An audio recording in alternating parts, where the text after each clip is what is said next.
So off the back of a video that I did last week where essentially I read through a letter from Volkswagen which basically went out to all sort of new Volkswagen Golf or whatever sort of new Volkswagen that you were buying to basically expect about delays, which is a real shame. I got great feedback from you guys and I will go through all those comments in probably a separate video.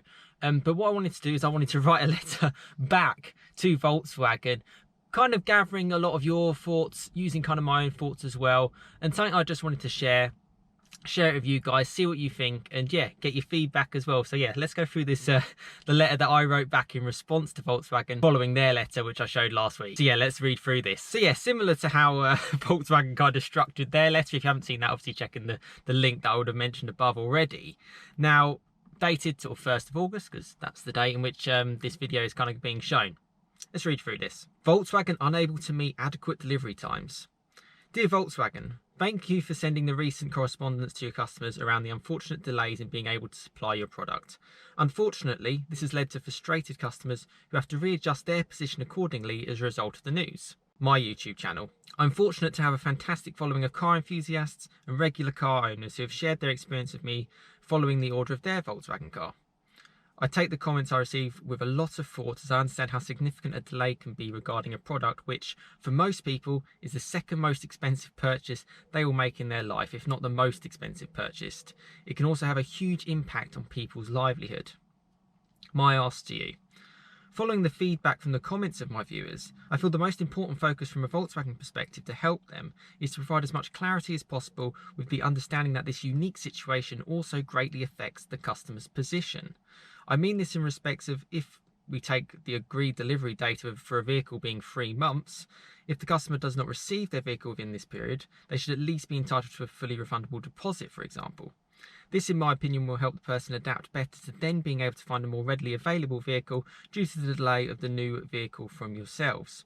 I respect that we are in unique circumstances causing these delays, but I feel leniency needs to be given in respect of the customer in order to help them continue without any further inconveniences. Kind regards, Sam A. So there you go, there's my letter to Volkswagen, and you know, let me know what you think in the comments.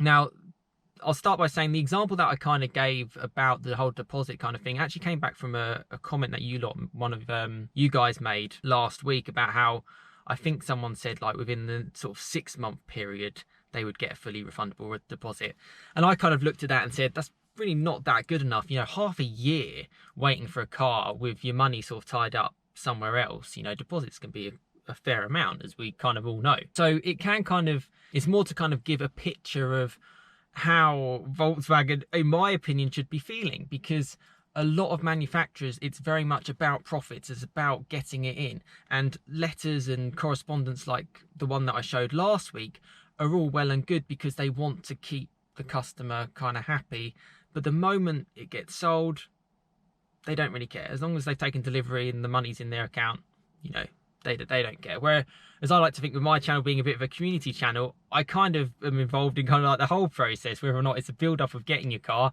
or the after effects. You know, I document a lot of my Mark 7 Golf R, you know, I've got a service coming up. I'll share that with you. I'll share the experience with you because that's kind of what I want to do.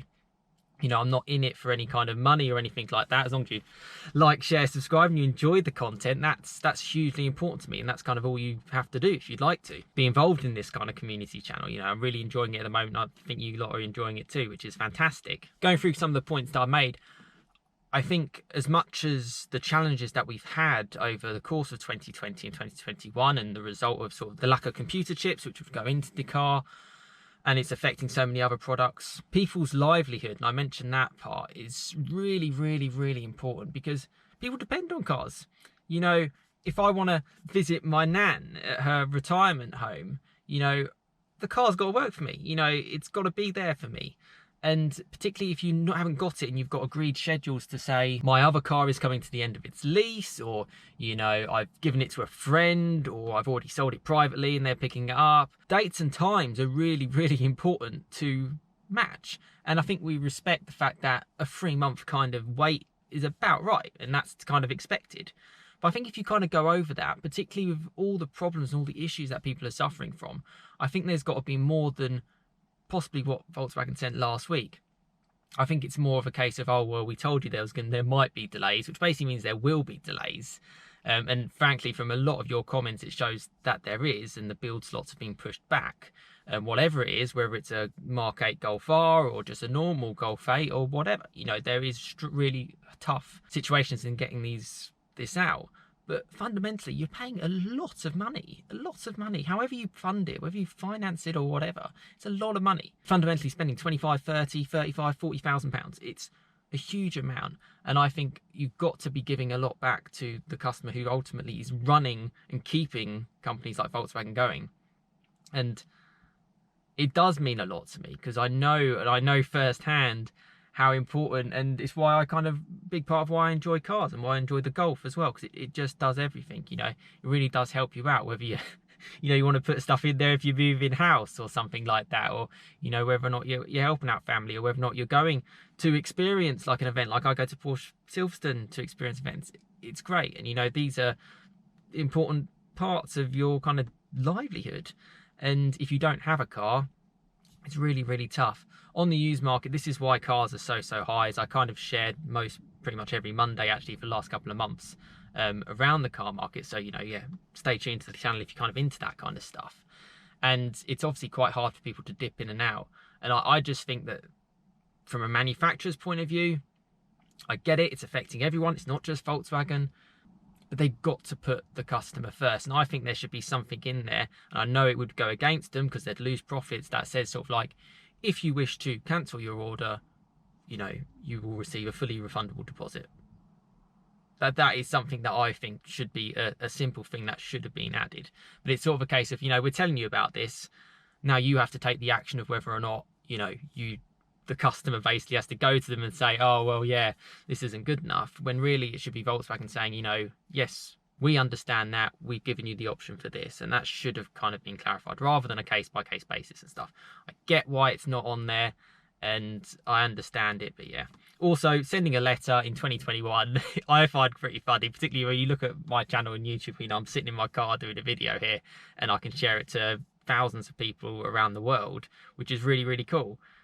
Letters are not really 2021 in my opinion. I think there's probably other ways that they could have kind of gone about that, but nonetheless, really interested to know your thoughts in the comments. If you have anything to add that you think should have been added, obviously within reason, but I think there's a few things that potentially could have been said that weren't said from last week's correspondence of Volkswagen. But thank you so much for watching. I hope you've enjoyed this video. I do love to get involved in the comments as well and to read through your thoughts, and it's certainly something that I like to build up a bigger picture of, because ultimately you are the people that mean such a huge amount to me, and it's something that I can kind of build across to kind of make content like this and to kind of get my message across. And you never know, maybe Volkswagen might listen, who knows. But yes, thank you so much for watching. As I've said before, get involved in the comments to share your thoughts. Like, share, subscribe if you enjoyed the channel, and I'll see you again next time. Cheers, guys.